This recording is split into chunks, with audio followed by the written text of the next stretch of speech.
All right. Welcome back to Father Talks. I am your host, Mike D. Today with me, I have the man, the myth, Mr. Skyler Hunter. How are you? Mike, what up, man? It's good to see you, man. It's a Good, pleasure man. for you have me on your platform. Thank you for this. Hey, listen, man, I am excited to have you here. I've been watching you. I've been watching everything that you do through, pretty much, sitting on the sideline watching you through social media. I see stuff that you post. I've been watching the comedy stuff, and just it's like, man, I don't know, I don't know how you find the time to do all the stuff that you do. Hey, I'm sitting at the house trying to get a couple things done. I'm like, damn, it's 12 o'clock already. Oh my goodness. So, yeah, when I was like I said, when I watch you, doing all this stuff, I'm like, Jesus Christ, man, this man has got some extra energy that I need some of. Yeah, no, it's definitely a lot, man. It's a lot to bear, but I just see it as I'm walking to my purpose, though. So I'm really appreciative of the gifts that God gave me, man, and just being able to utilize them. So that's all. That's what's up. All right, so all right, let's we're gonna jump right into this because you got a lot going on, and I do not want to miss anything. I don't want to leave nothing out. So let's talk. We're gonna talk first the comedy. First off, I always knew you was a funny dude. All the time we hung out and whatnot, but I didn't know you was that kind of funny. Yeah, yeah. So I don't what think I the knew. comedy been like? Yeah, it's been cool, man. So comedy is probably something that I should have been doing many years back, right? I mean, I grew up Okay, in the neighborhood kid clowning around, the class clown in school, but I don't think I've ever had the courage to actually get in front of people that I wasn't familiar with and okay, actually perform, right? So, um, you know, it kind of came about one night. It's something like I say I always wanted to do. It was the COVID year when COVID happened. okay, That bet. caused us to sit down and settle down, right? And I went to a comedy club, and I'm saying if it was maybe 10 to 12 comics on stage that night, 10 of them sucked, you know? So I figured that I would give it a try, and I figured I couldn't do any worse than what they had did. So my homeboy, How long have you been doing comedy now? it's been 2 years now since 2 years. then. It's been two Damn, it's been years. that So long. yeah. Yeah, it's been two God, years, man. man. Yeah, so my first open mic, my guy Dre, shout out to my guy Dre, Petty P Productions. He was hosting the open mic. I came out. So many family and friends came out as well that night, and I mean the jokes were just landing, and I was on my way. It happened that night, and we haven't looked back. We just been rolling since then. That's what's up. I know before we finish the show today, I want to make sure that we put a little something out when your next show time is, so everybody knows whatnot. Because we've been talking about it for a minute coming out and to see you and whatnot, and life has kept me kind of busy. So at some Yeah, point, yeah, soon, so I got to get out there and come see you before I get big and them tickets really get expensive. You know, yeah. Yeah. so. But that's what's up though, man. I love to hear that. All right, so next thing we're gonna touch on the DJing. Okay, Yeah, yeah. man, like where did it come from? That was another thing that happened during COVID. COVID really was the birth of a lot of things for me. And, Okay, you know, once COVID hit, you remember we were only allowed maybe 5 to 10 people inside of a house or something like that. right. And one of my boys was having these little garage parties. And he went out and brought a mixer, and I was just playing around on it one day. And as I'm playing around, I'm mixing the songs, and the whole party is dancing and they're vibing, and um, I was like, man, I gotta go buy me a mixer now, Right. So I went and I got one, and just using it around the house and doing backyard parties. But once I had got into it, that led to people wanting to book me to come DJ their party, and so it's been that's been about 4 years now that I've been doing that. Um, Went out and got the equipment for it, and it was an investment, right? So from backyard parties, and I'll be doing my first wedding this summer. So it's getting to bigger venues. I had the pleasure of DJing for motivational speaker Eric Thomas Really? at a lunch that he did for Detroit Public Schools in Detroit. Man, it's been awesome. You never know where it can lead you to, right? Right. So Yeah, yeah. and I understand that, man. But like, so 2 years ago, I started this podcast thing, and I was just Hmm. not in the right headspace, to do it. I did a couple episodes, and they were just audio episodes and everything, just me sitting in the office, and I'm like, you know what, I ain't really feeling this, So I just stopped. I just stopped doing it. The episodes just sat there and everything, and then like just a couple months ago, really, I just started. I'm like, damn, you know what? I enjoy this. I'm having a good Yeah, time. yeah. I like even just sitting around talking with a couple episodes ago, we sat down and we talked about Windsor football. Yeah, I And watched that. I like yeah, that. and how hey, these kids they need more. And it Hmm. was it was a good time. I got a couple of parents that messaged me and everything. Hey, talking about, hey, can you guys do another episode? And really, can you touch on such and such and such? About these kids getting more opportunities, so on and so forth. But I mean, as well as I do. Both, our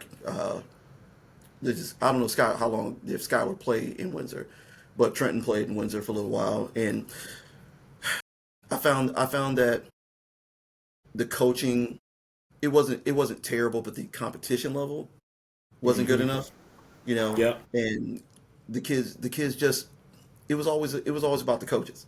It was never really about the kids. It was about the coach who had the best winning record and all that, or these coaches putting kids in positions that they shouldn't be in because hey, this is my buddy, you know it's my buddy's kid, so hey, we gonna put him here, and he ain't got a clue what he's doing. So, Yeah, but no, I agree. Skyler. Well, my son Skyler, he did 2 years, and when he was 6 and 7, so he started off really young with it. But yeah, those same exact sentiments that you shared there. I watched the episode too with you and the guys, with you and your sons and Coach yeah, Ilya, and I agree, man. It just didn't seem to be a level of enhancement for the level of play in Windsor. So it was necessary for me to challenge my kid and put him in a better environment to where he could grow, by being challenged. And we moved over to Detroit Pal, and he ended up shout out to the Detroit Spartans. He played over there until his ninth grade year. He went straight to high school, playing on the varsity level. But I credit that to his little league playing, his coaches there that invested so much into him and challenged him in so many ways. He faced a lot of adversity, and that carried him through. It definitely did. It definitely had him prepared. right. And that's one of the things that I tried to pass on as a coach, man, is that you want them to face adversity. I mean, football is one of the hardest sports kids are going to ever play, and if you can rise to the occasion in football, most things won't be an issue for you as you become a man. Hmm. Because you understand. You know what? All right, I'm sucking right now, but this is what I got to do to get from point A to point B. Yeah, yeah, So and yeah, I just found that a lot of kids, as soon as they face a little adversity, especially in the game, and I'll say primarily most, in Windsor, hmm because so many coaches kowtow to the kids instead of coaching them. They're like, oh man, I need this kid on my team, so I'm just gonna let him do whatever, so he stay on the team. You know, yeah, yeah. which We, don't we set them up for much. we saw it a lot in Detroit too, though. Some kids were Okay, just talented already, and right, it wasn't a lot of coaching or development in that. And then you see these kids as they get to the next level, they fizzle out.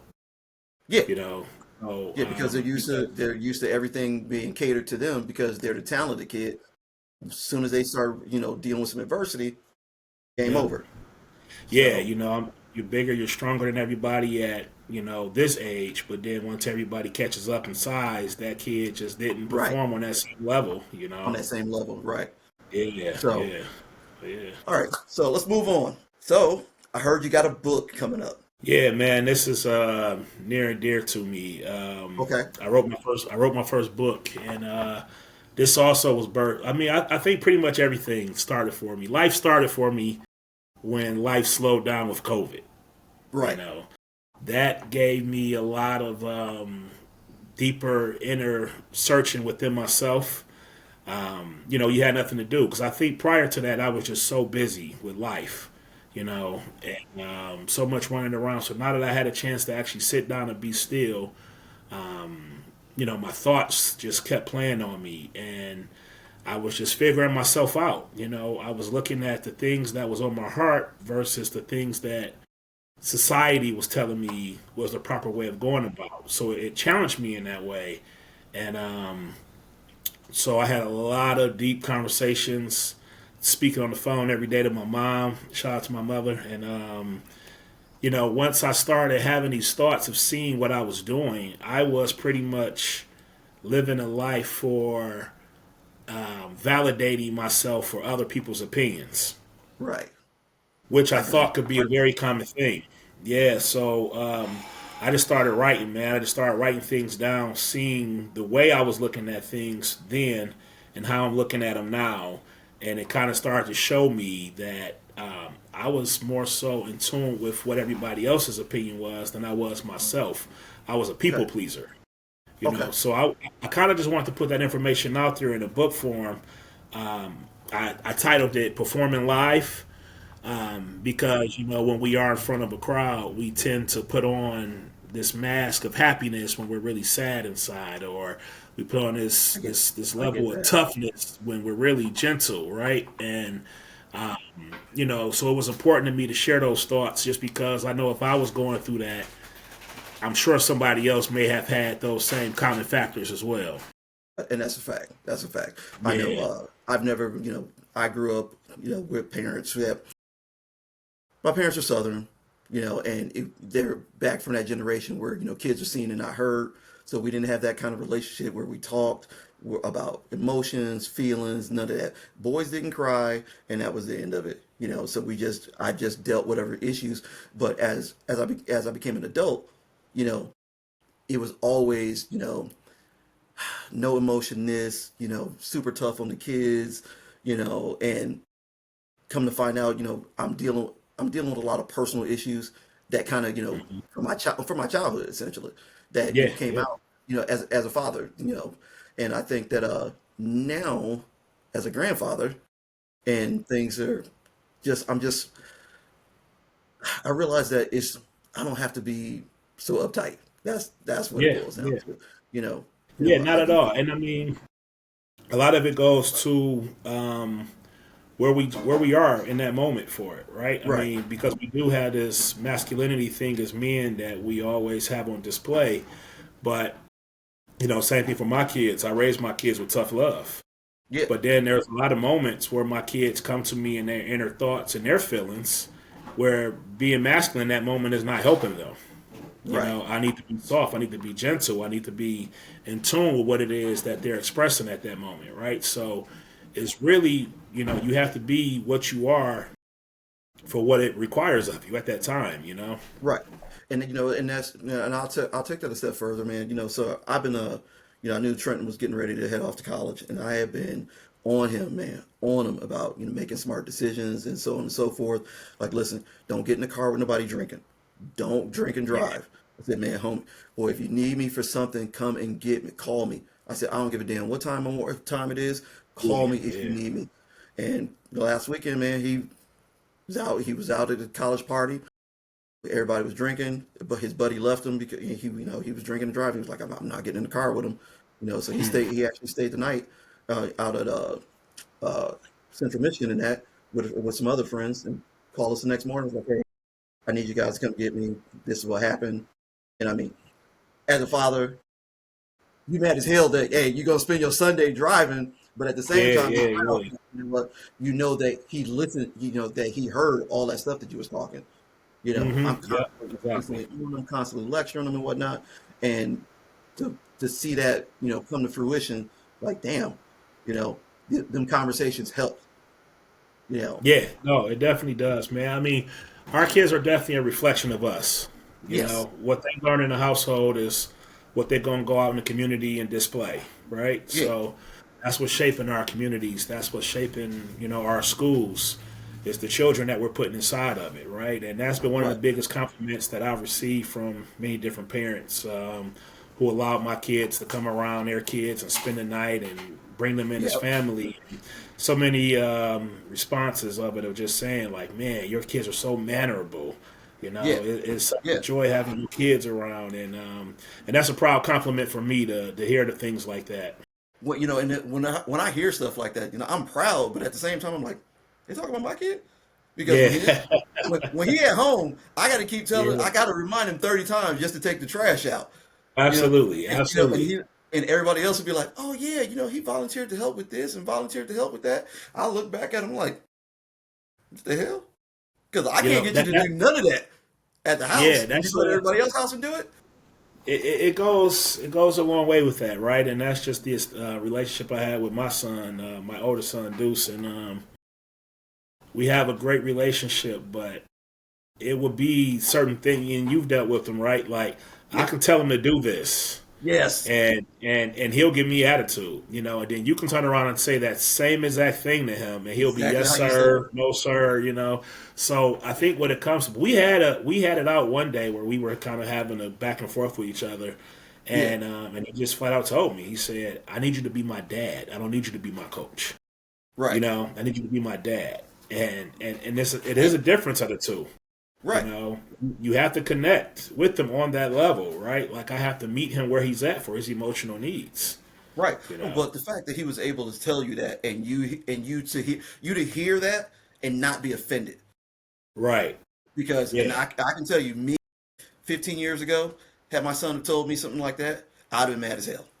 yeah, yeah, yeah, yeah, yeah. Told I me, think that yeah, it becomes though, right? Because he was saying something to me once, like as he was getting all his stuff ready for graduation from high school, and he's like, "Well, this is my first time doing this, and this is my first," and I'm like, "And this is my first time too. Like this, I've never been a father before. yeah, I've never raised a son. I never had a son graduating from high school. Like, yeah, we're in this together. We're learning together on the fly. You right. know, so Yeah, it's an experience that you learn from. right. And I think as black fathers, man, you know what? A lot of times we get a lot of bad raps. People are like, oh, black dudes don't take care of their kids. And I mean, but statistically, black men are there for their kids, especially when they're not interfered with. You know, and I don't want to misquote and whatnot, but the statistic is like, you know, some ridiculous amount of where black men are always involved with their kids when Yeah. there's no outside interference. You know, Hmm.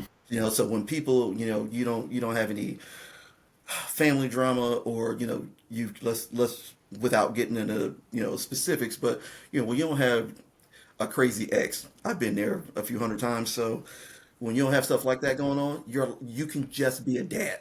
And I Yeah. don't think people realize this. There's a huge difference between being a dad and being a parent.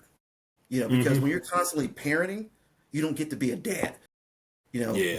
When you're parenting, you're constantly, making sure your kids are doing this, making sure your kids are doing that. You don't just get to enjoy the ride of seeing their accomplishments, what they've done in school. When they come home from school, you don't get to have just a conversation. You got to be on them about, hey, why am I getting a call from school today? You Yeah. know, Yeah. For sure. and For so sure. now, I understand the difference between being a dad and being a parent. And Yeah. I can tell you, I enjoy being a dad much more than constantly squawking and being on everybody about what they supposed to be doing. Yeah. I mean, when the best piece of advice that I got from being a father was before he was even born was just be there, be Right. present. Be You present. know, and I think that's the thing is we don't understand or realize how much our presence means in our kids' life. Exactly. To go through all of life challenges with them, right? It's not about what you're buying for the kid. It's not about what you're doing for the kid. It's about being there, right? So, um, I think that's just the thing, right? When these kids grow up and they become older and they look back and they reflect, they're going to remember you in those moments, Yeah. right? Always. My dad's always You in the know, stands. My dad was my biggest cheerleader. So on and so yeah, forth. yeah, yeah. Just being there, right? And I think that was one of the lessons I learned was I tried to give my kid everything that I didn't have growing up. You know, Okay. growing up, we weren't a well-off family. You know, I didn't have the privilege of having toys and action figures and all those things. Same. Before he was even born, right? I had went out and brought all these action figures. I brought my son every action figure you can think of. You know, and you know what he did with all those toys? He had the vent open, the heater vent on the floor. Yeah. Somehow he got that off, and he dropped every single toy down the vent, every single one. I bet you played with that box though that they came Yeah, in. you know, but yeah, for sure, right? But that was my childhood. That's not Yeah. his. You Yeah. know, and I think that's the same thing, right? Like we give our kids what it was that we missed out on life or what we have interest in, and we don't take the time to let them grow and develop who they Right. are or Yeah. find themselves. You know? You see, and I think that was me early on because I didn't have any real family guidance when I first became a dad. Hmm. So I didn't have anybody I could lean on, people I could ask questions to. So I'm doing most of the stuff on the fly. I don't want to say that, I did it wrong or that I regret, this, that, and the other thing because all of those things shaped me to be a better father. Yeah, And for I sure. just wish that, that I was more in touch with, my emotional side, my ability to, express myself without being mad, you know, Hmm. but I felt like, a lot of times, as a young dad, all the decisions were on me. I mean, you and I have never, we've never talked about this, but, so my oldest daughter was actually involved in an accident. She was 13, she was 12 turning 13, and she was hit by a semi on I-94 out in Baltimore and whatnot. This accident shaped the type of parent I would be, for the rest of my kids, and after her accident, it was always, kids couldn't go anywhere by themselves. They had to check in every hour, every 2 hours at most, and they didn't have cell phones. So wherever they were at, they had to come back to the Yeah, house and check in, but it really put a damper. It changed our relationship, the dynamics of, my relationship with my other kids because, I became such a hard ass because, and it wasn't that I didn't care. It was just that I was so afraid that something else might happen, yeah, you know, that, hey, you guys are always going to be together. And this way, somebody will be there, for each other, and somebody can get to me, so on and so hmm, forth. So, and like I said, man, it's been a learning process. It's taken a lot of growth, and I mean, if I'm being honest, I did a little bit of counseling and everything, yeah, to get yeah. in touch with, certain issues and that. So, but I mean, it's nice. It's nice to hear that. Hey, I'm not the only dad that tried to make his kids' lives better from based off their own childhood. You know, Yeah, because again, we don't have the handbook, right? We don't right, have the right. manual to show. We just jump right into it, and that's important to find those things out. But again, you're going to learn as you grow through it. Right. And we do have the beauty of seeing the example made for other positive men that before, like a lot of my friends, their fathers played a huge role in my life. So I got to see that. I got to see that picture. But at the same time of it, you're still dealing with different challenges, though. Like as you Exactly. say, now our kids they have cell phones. We didn't have cell phones. We were outside running around, and Lord knows the type of trouble we was out there getting in. Exactly. You know, so it's a whole I different dynamic now. Yeah, and I know you're from the generation that hey, have your butt home when them street lights start Yep, to come on. yep, So you yep. could be in the middle of a fight. Okay, you hear that street light start buzzing, be like, hey man, we Yeah, gotta go. yeah, We'll yeah, pick this up next week or something. yeah, Hey, I'm yeah. not about to get grounded for the rest of the summer behind you. Nah, no, because yeah, my mama will show up. My mama will Yeah. pull up to where you were, and I Yes, mean, sir. Yes, sir. you will catch a beat down right there in front of everybody. In front, I you was know, just about to say, and my mom was like that too. She did not play. When we go to the yeah, store, I dare you to act up. oh yeah, oh I yeah, dare you. Okay, because yeah. We my knew mom would better. grab you by the cheek, just drag Yeah, you on through was that oh my God, through Kmart and whatnot back in the day. yeah, And my yeah, mom did not care. She did not play. You know, yeah. We got the uh, pregame speech in the car. Soon as we pull in the parking spot and put the car in park, first thing you say, don't ask for nothing, because you ain't getting nothing. Yeah, and you knew better when you walked in that store. Act up if you right? want to. Yeah, and like me and my brother laugh about it now, man. But like my mom would go into the grocery store and leave us sitting in the car. It's like, don't get your ass out the car.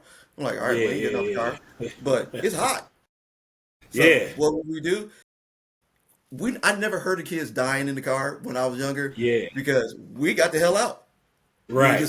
We'll be looking around the corner, making sure my mom ain't come. And as soon as we see her, we just get back in the You car, know when roll to the get damn back windows up. Yep. in. What y'all been doing? Oh no, we just been sitting Yeah, here. Yeah, nah, no, the hell absolutely, we ain't. We got the hell out the absolutely. damn car. It was hot. Yeah, Yeah. yeah, yeah. It's So a different time, right? So yeah, that's the thing with adjusting. That kind of goes. The correlation of all these things, even in sports, right? Like, I mean, watch how football was played in the '90s, right? You had the fullback, you had the running back in the backfield, double tight, but now it's adjusting to where now it's a spread offense. yeah, Where there's five receivers out there now. You want to use the whole field, and it's just evolving. But it's the same thing right, in life. Like these challenges that we face, they're different for our kids. They're facing a whole different set of challenges, right? And what you alluded to earlier, just in regards of not being able to be in tune with your emotional side of it. That's so detrimental, right? Because now we react to things and we go off on things that we have no idea what's bothering us. You yeah, yeah. know, I mean, because I can tell right now, and I know especially with my older girls, if they hear this video, I know they're gonna watch me like, yep, see, we told you, you was just mad because. And but the thing is that I never learned how to express myself in a way that wasn't anger. And yeah, growing up in yeah. Jersey, like I had a cousin, man. Literally, I fought a kid every day for 5 days. Okay, Mm-hmm. my cousin told me on Mm-hmm. that fifth day, if you lose this fight, I'm whooping your ass too. And Yeah, that's how yeah, that's how we grew up. But I tried not to be that way with my own kids. You know, yeah, like you fight yeah, if you have to, but don't. It's not going to be something that hey, if you lose a fight, that your dad is going to whoop your ass or something. yeah, yeah. It's different levels of trauma with it, right? Right. And I think even of it on the softer side of just your kid feeling like they're not good enough in your eyes. And I see so much of it. I see parents negotiating with kids. If you score 5 touchdowns this game, I'll buy you your favorite video game. That's The kid scored 1 or 2 touchdowns, and the right. dad is upset with him. So Yeah. now it's creating this detachment because it's that your love is being based upon performance. Right. It's not Well, being based upon who you are. right. Well, and I found that, through coaching, I found that 70% of all kids who quit organized sports for one or two reasons. It's because A, parents are mad, not have turned the sport into a job, kids don't enjoy it, or B, coaches don't engage them. They pick all their favorites and whatnot, and a kid who might Mhm. really have some talent isn't being dealt with at all. So now Yeah, that kid, by the end of the season, was like, you know what? No, I'm done with this. I don't want to play no. But it's yeah, always one of those smart. reasons. Yeah, I had a situation where my son was young, and we were just driving across the border to go to football practice, and a custom agent he asked me, he said, "How do you like coaching your son?" And I told him I don't coach him. At the time I was coaching 12U, he was on the 8U team, and coach had him. I mean, the custom agent had a moment. He just started telling me he played baseball, how much he loved playing baseball. And he said Right. his dad was his coach. And he said whenever another kid hit a double or hit a single, he celebrated them. But Yeah. every time he went up to hit, and if he didn't get a home run, it was not good enough. It wasn't good enough in his dad's eyes. And I'm trying to go through customs, and he's sitting there like just staring into space. And he's like, man, he was like, I haven't played baseball since. He's Really. like, I never played baseball since. And I'm just trying to get out of customs. I'm like, man, I'm sorry to hear that. Can I go? But that type of thing, like we don't think of the impact of those decisions or what it's making on our kid. Right. You Well, know. I can tell you now that man, I learned early, when I coach my kid, that to separate dad and coach. Yep. And I think the first year that I coached, I watched a lot of guys interact with their kids, on the team. So it'd just be dads just watching and everything, and the dads, they would just be so hard on them and whatnot. I'm like, man, we just out here to have fun. And listen, Yeah. this is minor league football, okay? This Hmm. there's no contracts, there's nobody, this isn't gonna mean that they don't get a college scholarship if they don't win this season, okay? Yeah. It's Yeah. about right now. This is about just basically developing the love of the game. That's Yeah.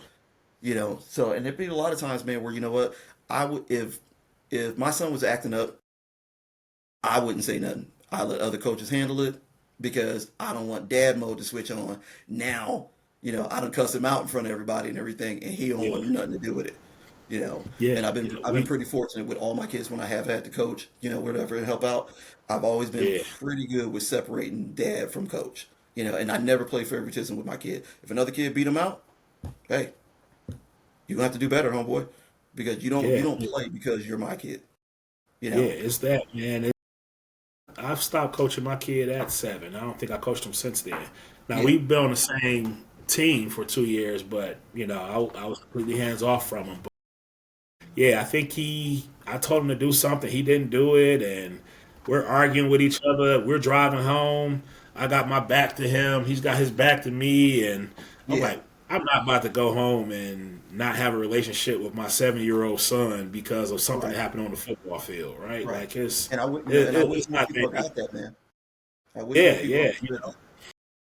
You yeah. got, It's a lot being put. It's a lot being put on. It's a lot of pressure being put on these kids to again to perform.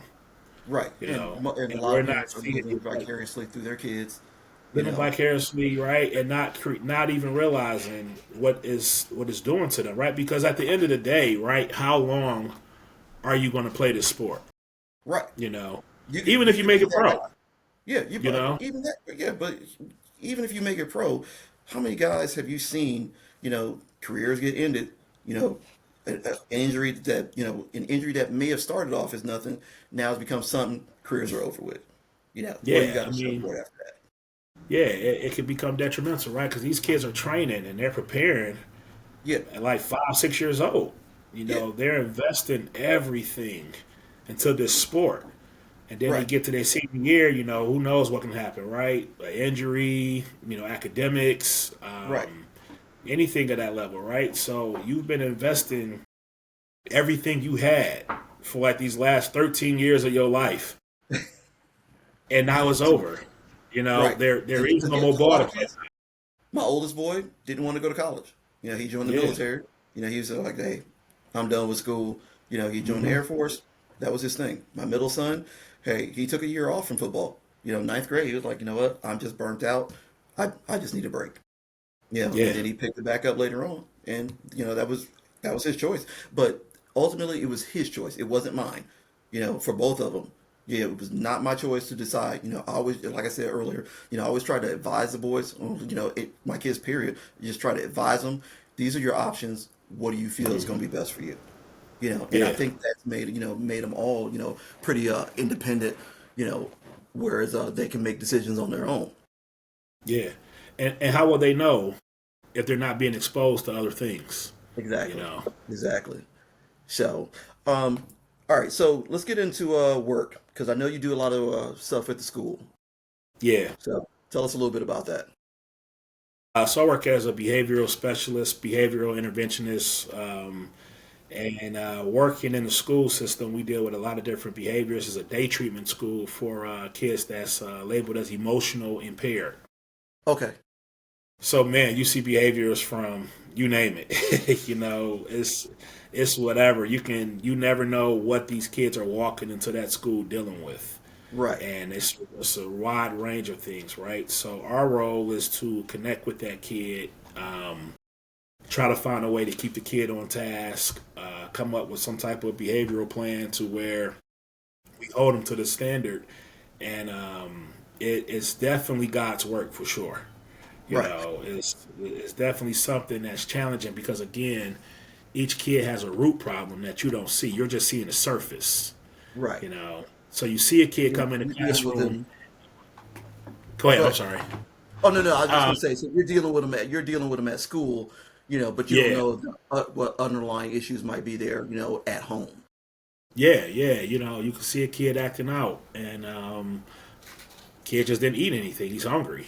You Yeah. know, but again, goes back to not knowing how to express yourself.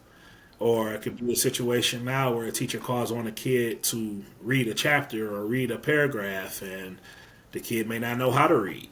So instead of being humiliated, throws a fit, starts kicking over chairs and throwing furniture or things of that Right. matter, right? So, And I can tell um, you, I was one of those kids.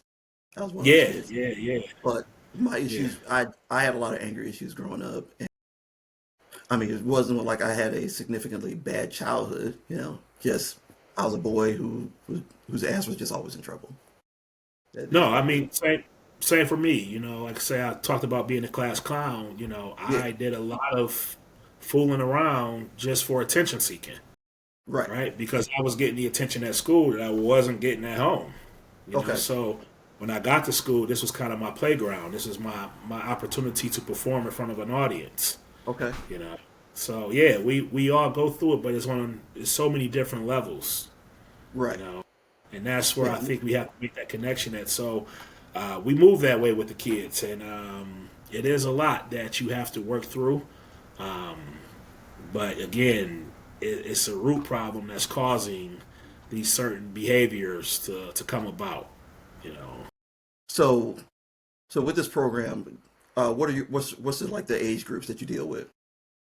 so at my day treatment school that I work for, it is K through 12. K through 12 is in for Redford Union School District, the K through 12 program. So now, is there you guys run into place in situations where there has to be some emergency interventions? Hey, you know, kids got Yeah, whatever going on. Okay, yeah. We got social workers. If things become too aggressive, there's a school resource officer.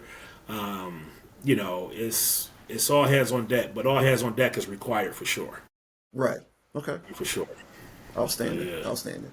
Okay, yeah. But the best thing about the school though is, man, you can't beat the school schedule. right, You summer off, man, and it's needed. It's definitely right. needed. Yeah, but though, man, listen, I I will tell people, and I will to death. Teachers don't get paid enough to do what they do. you know, and even, I mean, teachers who had to deal with my behind, back in the day, I don't feel like they made enough. So dealing with what's going on now, like, Yeah, I can't even imagine. I can't even yeah, imagine, yeah, because yeah. you get kids coming into school, and I'm just thinking of when I was in high school, talking to teachers crazy as hell, Yep, and it's yep, worse now, you yeah, know. yeah. I think it's a lot too because there's so much technology that these kids use. Yeah, They got Chromebooks, they got iPads. Like, they don't even they can voice record memos. You had to write all this stuff out back in the day. They got Chromebooks. I was just happy back in my day to have a Trapper Keeper folder. right. Like that was good enough for And me. enough But damn pencils and shit. yeah, right. So it's some stuff is all a lot of stuff is just digital. Yeah. Yeah, I find that like so the honestly, so the boys didn't learn cursive. We taught them that at home. Because they weren't teaching it in school. Like, how was the kids ever supposed to Yeah. sign anything if they're not teaching them basic cursive? Well, you got to teach at home too. Like I say, it goes back to what the kid is learning at home for what they're going to be in the schools, what they're going to be in the community. A Right. lot of these schools I find because my kids went to grade school in Canada. They went to King Edward School, so shout out to King Edward, phenomenal school over in Windsor. To where both of my kids transitioned to high school to Detroit Catholic Central, Okay. which is just a phenomenal institution. So, but what I've learned growing up is they weren't teaching Black history in the grade school, or I don't even know if they teach it in Canada. Period. You know. Not to the degree that we might have learned it, but I Yeah. found that I was teaching my kids Black history, but not just the Martin Luther King, Malcolm X, the Right. general, like the stuff that we tell Yeah. everybody because Oh everybody yeah. knows that. You Yeah. I mean, so Yeah. that was a big thing. You and I discussed it earlier. We were talking about it earlier before we got on. Yep. I am big on learning about where I came from. Yep. So like me and my daughter talked about it, like I said earlier, that what we just want to know, we want to know more about our heritage. Hey, customs, we're Nigerian and we want to know, hey, what more about Nigerian history, Nigerian culture, because black people in America, we don't have our own. We Hmm. yes, okay, you grew up in Mississippi. Okay, but that's not where you're from. That's where your people, ended up at. You Yeah, know, yeah, those aren't, that's not your culture, your history. It's deeper than that. And yeah. for me. I want that belonging. Hmm. Yeah, no, it's definitely that, right? Because you get exposed to a lot of different things, and I think that was definitely my personal story of it. Like I grew up right in Detroit, but I spent my whole life in Detroit, and then once after high school, I had the opportunity to go play ball in New York, and but where my heart was at was growing. I grew up every day going outside playing in the neighborhood, and I thought this was life. I thought this is what's up. I thought this was, it couldn't get no better than this. And I didn't realize until I went to New York, and shout out to Hudson Valley. I got there, and New York is just the most diverse place I can think of, and you saw some of every different culture walking around. To where I didn't realize where I was coming from, it was segregated. Yeah, You know, you didn't see, I didn't pay any emphasis on it until I actually went somewhere else, and I saw how they live. right. So Yeah, see, now I started to establish friendships with all these different cultures where I was just learning more and more. Where in my high school, everybody was black. My neighborhood, exactly. everybody was black. Yeah, and see, I grew up in Trenton, New Jersey. And everybody was black. Yeah, My grandfather was part of one of the founding members of Cycle Clings in Jersey and whatnot, and that was what I grew up with. Motorcycles, junkyard. Hey, I'm old enough to remember that I would walk to the corner, grab cigarettes from my grandfather from the bar, and bring them back, and that wasn't a big deal. That determined what kind of kid you were. yeah, But when my mom met my stepdad, we moved here to Michigan. It was a whole, I mean, you talking about a life change. Like, first off, I had never seen so many white people in my life, yeah, in yeah, one yeah, place, because I was a big time minority, by the time we were living over on Sulphur Air National Guard base, there was like 8 black kids on the whole base. I'm like, holy shit, what the hmm, hell is going on? Where's all the black yeah, people at? yeah. You know, Yeah, so, yeah. You don't know until you get exposed to it. And I thought for me it was beautiful though because, like I said, I grew up in this black neighborhood, but we went to a predominantly white church. To where we're still members there today, Christ Church of Redford. Um, but being there, I saw both sides. So I got a chance to be exposed to different families. I got a chance to see like their way of life and how they conducted things, their family values that they had, and a lot of those stuff. It just and that foundation was installed in me. So it gave me a different way of seeing life. But again, I think that's just it, right? We have to get exposed to different things. We got to think outside the box and see things differently. yeah, getting out of your neighborhood, I find that you develop a broader sense of things, of what the world is, because you're not just on your block anymore or just in your Yeah, neighborhood. But like becoming a military kid for me was actually, man, probably the best thing that could have happened to me because yeah, I got exposed to so much different stuff, different people. Everything wasn't just Trenton, New Jersey. yeah, Like exactly. you mean to tell me this shit going on outside of Trenton? What? So, um, last man, hey, I want to touch on your nonprofit, your nonprofit work. Yeah, so shout out to my guy Jonathan Orr, former NFL player. He Okay. started up a nonprofit organization called Athlete Transitional Service, ATS. So with the nonprofit, it's just talking to student athletes about finding not a plan B whatsoever. It's staying within your sport, but it's also what else are you good at? You know, so who are you when you take your jersey off? What's your identity? And if you're identifying yourself as a basketball player, as a football player, again, you're basing yourself off of what you do, not who you are. Okay, I like that. Right? You're basing it off of a performance. So we try to speak to student athletes in a sense of finding their true identity, but playing your sport, but also finding your other gifts and your other passions that you have as well.